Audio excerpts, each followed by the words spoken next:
The following program was produced by an independent community producer. The opinions expressed do not necessarily reflect those of the ECAT staff or board of directors.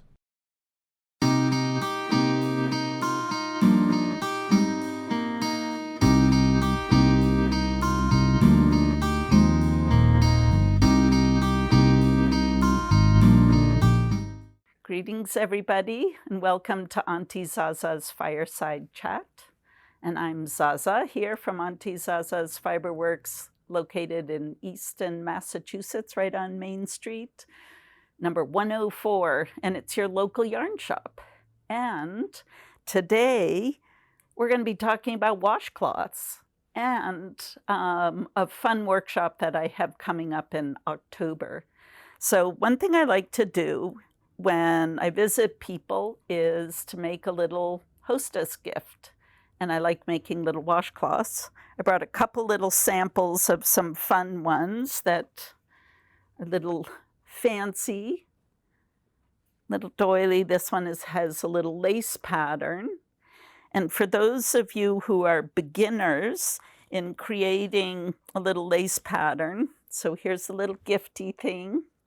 Has a little lacy bow, and I'll show you what the project is. I made these as baby shower gifts when my grandson was born. So everybody, whoops, apparently this one hasn't been opened for a while. Everyone received a little thank you gift, and you can see it has little eyelets that go around the outside of the washcloth. So today, I'm going to teach you how to do this pattern. And if you can imagine, this is just a very small washcloth, but you can make a nice baby blanket or an Afghan or even a queen size or king size bed with this little pattern. It's really, really easy. And there's just one little stitch in the beginning that creates the little eyelet. So you're going to start in the corner and gradually go up to your desired width, and then you decrease. So today, I'm going to do a little sample to show you how to get it started, and then how to increase, and I'll show you what the decrease looks like. But it's a very, very easy standard pattern that's a lot of fun to make and makes really great little gifts. So without further ado, our technique is going to be a yarn over. A yarn over is an increase, so there are a whole variety of increases that happen in knitting. There's a yarn over, which actually creates a little hole on purpose. There's also leg lifts that you bring the strand from the stitch below up to the needle, and you create an increased stitch. And then there's also a stitch called, you'll read it in the pattern, called a KFB, where you knit into the front and the back of the stitch, and it creates a little bit of a pearly bump to the front and is used as a decorative stitch. It's probably one of the easiest ones to do. And back on the yarn over, when you look at lace work that has all of the delicate little holes, it's created with yarn overs, and then you're either knitting two together, which causes there a decrease in the stitch tips to the right, or you do an SSK, which causes the stitch to tip to the left.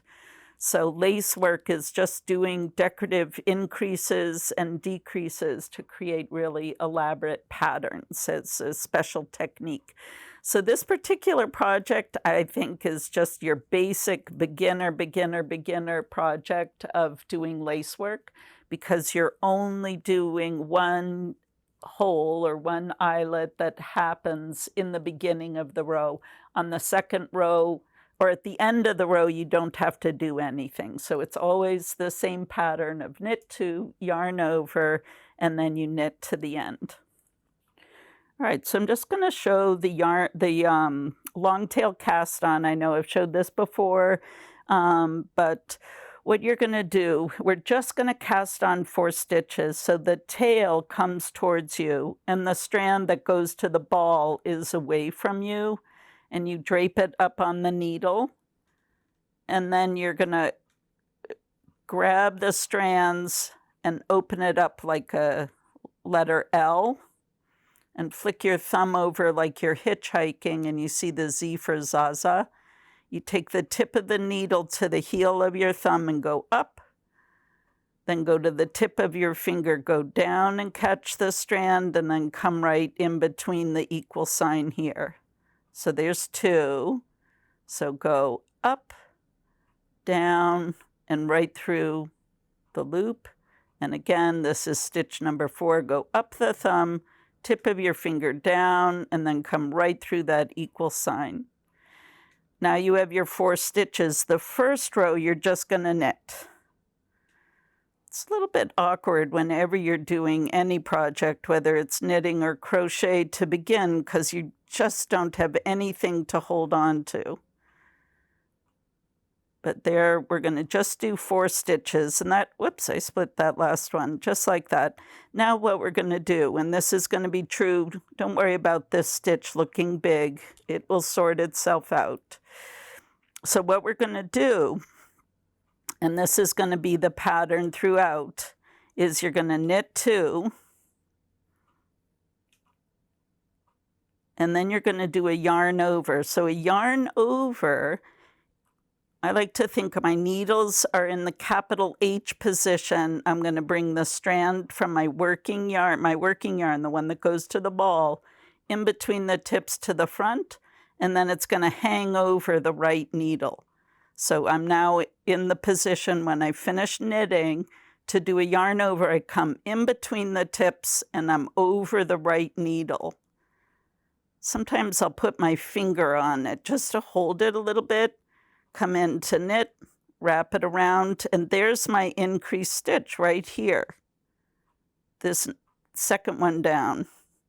Now I'm going to knit to the end of the row, and then I'm going to turn it. When I turn it, just to remind everyone, if you haven't knit before, you want this strand to come forward and the bump to go down. And we're going to go on top of the bump right there. We're going to knit 2, 1, 2, and then you're going to do your yarn over. The yarn over comes from the back, bring it around to the front and right up over your right needle. And this is your yarn over from the row below. It looks kind of weird. It's just kind of draped there, but that we're now going to turn into a stitch. So again, just starting out with nothing, it's a little awkward, but now I had 4 and I'm already up to 6. So again, I'm going to turn it and we're going to do our increase, right? So it's going to be knit 2. Only at the beginning of the row do you do your increase. Knit 2, yarn over, bring it from the back in between your needles over the right needle and then knit to the end. That's the pattern until you're at the halfway point of your blanket. Pretty easy, right? See, now you can start seeing my little holes are starting to take shape. I'm going to do a little magic trick. Look at that. Now you can actually see it. I've got a little bit more going on, right? So these little holes I made on purpose with my yarn over. And it's basically as a little triangle. You could do a whole shawl with this pattern and it would be quite beautiful. A lot of people just really, really enjoy knitting all the time and not having to think. So this is a really great project where, you know, only at the beginning of the row are you doing something different and you're just knitting. So now I'm going to make a tiny, tiny, tiny little square just for the purpose of our little video, and I'm going to show you. Let's pretend now this is my king size blanket. It looks like a blanket for a mouse. Now I want to decrease it, right? So I've come up to my halfway point, and what I'm going to do to decrease is I have to do my increase, which creates a hole. And I need to take us 2 stitches away because I'm increasing and decreasing. So I knit one. Whoops, it's a little awkward getting in here with my fat needle. Doesn't have a big point. I'm knitting 2 together. I'm doing a yarn over, and again knitting 2 together because I need to do an increase, and I knit 2 together to do the decrease, plus I have to take another stitch away so that it's getting smaller. It's kind of a little bit of a mind bender, right? So when you do an increase, you add 1, but to create the whole, I have to, which is adding 1, I have to take the 1 that I added, plus I need to decrease another stitch in order for it to gets the row to get smaller. Kind of think of the math. So here I go again. I'm going to knit 2 together. I'm doing a yarn over, and I'm knitting 2 together. And this is going to cause the blanket now to turn into a square. So you go to your halfway point with just doing knit 2, yarn over, only at the beginning of the row. Then, in order to decrease, you're going to knit 1, knit 2 together, yarn over, knit 2 together, and then knit to the end of the row. Doesn't that sound fun? I'll do a couple more so you can see. It's just beginning to look like it's going in. I'll do a couple more so you can see what it looks like. 1, 2, so, whoops. It's a little tricky sometimes when you're doing 2 together, and this needle seems to be a little dull tip. So you can actually push your stitches closer to the tip and use your index finger to hold them on. But that when they're up on the smaller part or the bevel of the needle tip, then it's actually a little more space to get your needle in.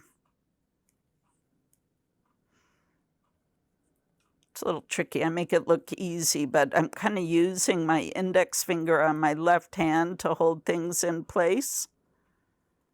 And this I just think makes such a sweet little baby blanket, and we've got so many lovely yarns down here that you can use with this. I'm using a worsted weight yarn just as I'm showing you, but you can use this pattern to make a chunky yarn. You can use this pattern to make a beautiful scarf. You can create a rectangle, doesn't have to be in the square shape. This pattern is great for like a big triangular shawl. There are just many, many different things that you can make with this simple little pattern. It's just very satisfying, and it looks like you're doing something kind of fancy, but once you get a roll on this, it's really not that hard. That's one of like the biggest secrets about knitting and crochet is looks so tricky, but a lot of times we have all sorts of tips and techniques that we get into that it's really not as hard as it looks. But she says that with fine print. All right, so you kind of get the gist of this. Let me see, I'll finish this row up and give you a little show. I'm using a funny tool, which if you notice, it's a plastic needle with a very dull tip, and it's kind of causing me to have a little bit of a wrestling match. But it's how I roll. Grab what I got. All right, wait a minute. If the yarn over falls off, you can just pick it up and put it on again. So it's kind of looks like a big loopy thing, and you want the right leg, like as if it's a horseshoe, the right leg goes in the front. So I stab my left needle from the front to the back. You can see maybe down below, when it's already been knit, it's kind of like got a little twist in it of 2 strands, but the yarn over is just a big loopy thing. So we're going to go right to the end, and I think that'd probably be good enough. I'll just show you the start of how it's becoming a little tiny square. right? You kind of get the gist of how each row now is getting smaller and smaller. It's pretty cute. Woohoo! Things to make you happy. We have a workshop coming up in October. It's based on Michelle Hunter's Building Blocks. It's a great little curriculum. We have the books down here at the yarn shop. And she's got wonderful video tutorials. And basically what you're going to do is every week, and it progresses through the whole curriculum with getting more and more advanced skills, but you learn to make cables, you learn lace work, you learn baubles, and all sorts of different techniques. So it's a block a month. We're meeting on the first Saturday of each month, starting in October. And yeah, if you want to sign up sooner rather than later, this one will construct to make a big blanket, which I have on the other side of the shop so you can see. But you can also use them to create different washcloths or to make a little baby blanket. You can do the whole thing in one pattern to create a whole blanket. So there are many different variations to this theme, but this is a wonderful skill curriculum. And then for those of you who live nearby, we bundled them up in kits. This one's kind of like a Christmas motif with the green, white, and red. And then we have other ones that are inspirational colors. As a quick announcement, for those of you who are yarnies, there is an upcoming event on the last weekend of September from Thursday to Sunday. There are 7 yarn shops from here to Harwich who are collaborating in a weekend-long event. It's an annual event, typically the same weekend each year. And it's a little like a pub crawl where you go from yarn shop to yarn shop. There are demonstrations, there's specials, there's door prizes, and then you get a passport. If you visit multiple shops, you're eligible for drawings of our grand prizes. So we hope that you'll come by. You don't have to go to all the shops. You can actually just come to one. You can come and see us. We would love to have you be part of that fun weekend. So come on down to Auntie Zaza's. We're located at 104 Main Street. And you can also find us online for those of you who live far away, or it's a challenge to get to the physical store. All of our inventory is available online at auntiezazas.com. Thank you so much for your support, and thank you to Easton Community Access Television for being with us today and helping this show to happen. And keep staying tuned to Auntie Zaza's Fireside Chats for more yarny news and inspirational ideas and tips and techniques. All right, see you next time. Thanks so much.